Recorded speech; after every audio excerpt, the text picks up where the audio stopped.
Assalamu alaikum урматтуу Москвадан мекендештер, амансыздарбы? Сиздер менен кайрадан эле Москва бар туугандар. Бүгүн күнгө 25 март, дүйшөмбү, понедельник.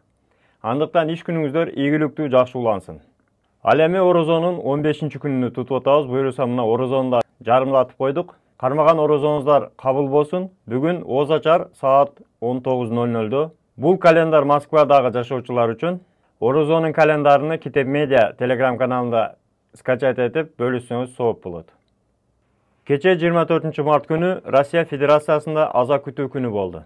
Бул 22 март күнү каргашалуу окуя болгон Крокус Ситидеги террористтердин колунан каза болгон жана жабыркаган адамдардын эскерүү күнү болду. Бул күнү Россия боюнча бардык коомдук иш-чаралар токтотулуп, көптөгөн жерлерде эскерүү кечелери өткөрүлүп, мемориалдар коюлуп, ошол жерге көптөгөн адамдар эскерүү үчүн барышты. Алардын катарында биздин кыргыз жарандары дагы Россиянын жарандарынын кайгысын тең бөлүшүп, ошондой иш-чараларга катышып келишти. Ошол эле учурда биздин көптөгөн мигранттар, мекендештер, кан берүүчү медициналык мекемелерге барып кан тапшыргандар дагы болду. Өзгөчө ушул каргашалуу учурда, каргашалуу окуя күндөрү эрдик көрсөтүп, биздин көптөгөн таксисттер ошол жердеги жабыркагандарды үйүнө чейин бекер жеткирип жатты. Айрыкча ошол кызмат көрсөткөн биздин эр-азамат жигиттерге ыраазычылык билдиребиз. Ошондой каргашалуу окуяда дагы бир бизге жарык болуп берген, кичине болсо да үмүт жараткан биздин кыргыз жигитибиз. Айрыкча кыргыз деп кайра-кайра айттык. Кыргыздын жигити, кыргыздын кыраан жигити Ислам деген 15 жашар окуучу 100дөн ашык адамдын өмүрүнү сактап калган. Бул нерсени биз өзгөчө белгилеп айта беребиз. Себеби бул баатырлык ар бир адамдын колунан келе бербейт. Мындай окуяда, мындай учурда адам ар ким өзүнүн жаны менен алек болгон учурда эчтекени карабастан ошол 15 жашар болсо дагы жаштыгына карабай чоң эрдик көрсөткөн. Биздин кыргыз жигити Исламга биз өзүбүздүн атыбыздан, өзүбүздүн катталуучулардын атынан терең ыраазычылык менен рахматыбызды айтабыз. Ушундай жигитти тарбиялап өстүргөн ата-энесине дагы чоң ыраазычылык билдиребиз. Ал эми бул ишти жасаган 4 террорист баарына белгилүү кармалып, кече соту болду. Соттун чечими менен 22 майга чейин СИЗОго камалды. Алардын экөөсү өзүнүн айыбын мойнуна алып, учурда өмүр боюна түрмөдө жазасын ала турган болду. Пожизненно срок менен камалды. Эми эмне болот туугандар?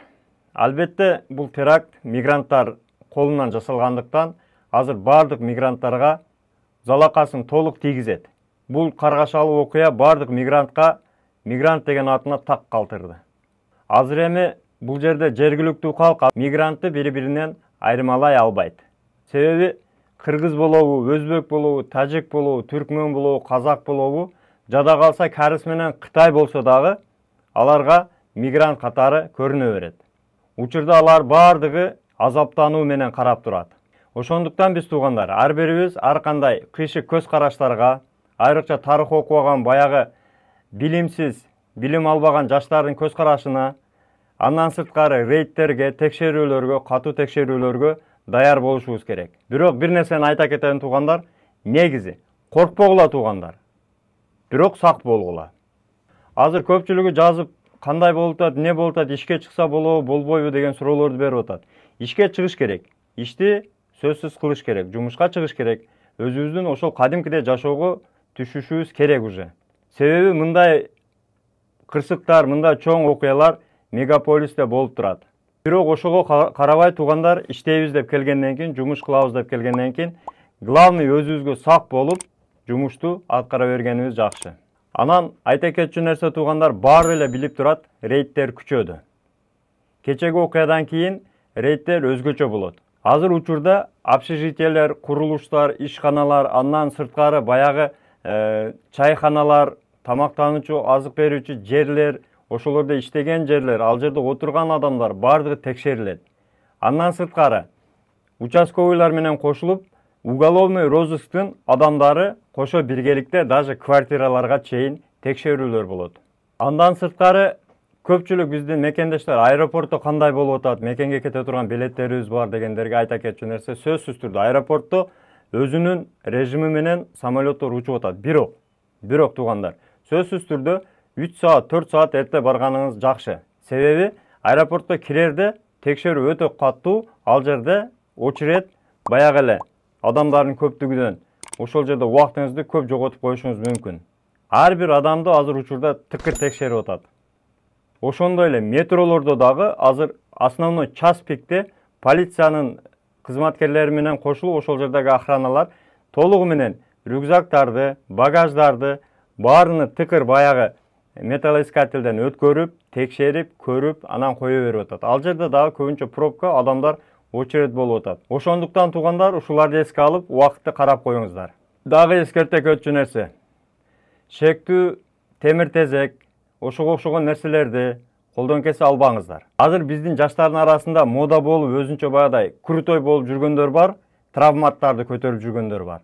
Этаат болуңуздар, абайлаңыздар туугандар. Андан сырткары негизи эле шектүү предметтерди алып жүрбөңүздөр. Бычак, газовый пистолет, ошол травматический пистолет, ошолордон этаат болуңуздар туугандар. Себеби азыр ар бир кооптуу нерсени жаман жагына колдонуп калышы мүмкүн. Туугандар, ушул видеону сиздерге эскертүү катары чыгардык. Колдон келсе ушул группалар менен таркатып, бөлүшүп, лайктан басып, биздин каналга жазылып коюңуздар. Сиздерге кичине болсо да маалымат алып келгенге аракет кылдык.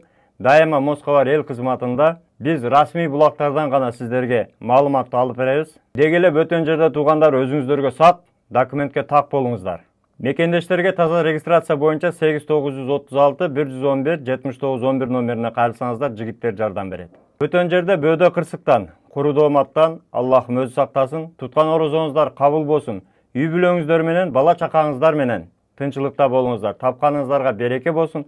Ар бир мекендешибиз үйүнө эсен аман мекенибизге жетишибизге Аллахым насип этсин. Аман болуңуздар туугандар. Москвадагы мекендештер кирди чыкты боюнча границага кыйналган жердештерди бекер ташыган, жолдо полный жардам берген, чек арага до конца өзү барган Толкунбекке чалыңыз. Ак кемеден десеңиз полный кошумча чыгымдар, разворот, черный список, өтүп кеткен, жоголгон документтер бекер болот. Машиналар комфорт, ыңгайлуу, жылуу жумшак барып келесиздер.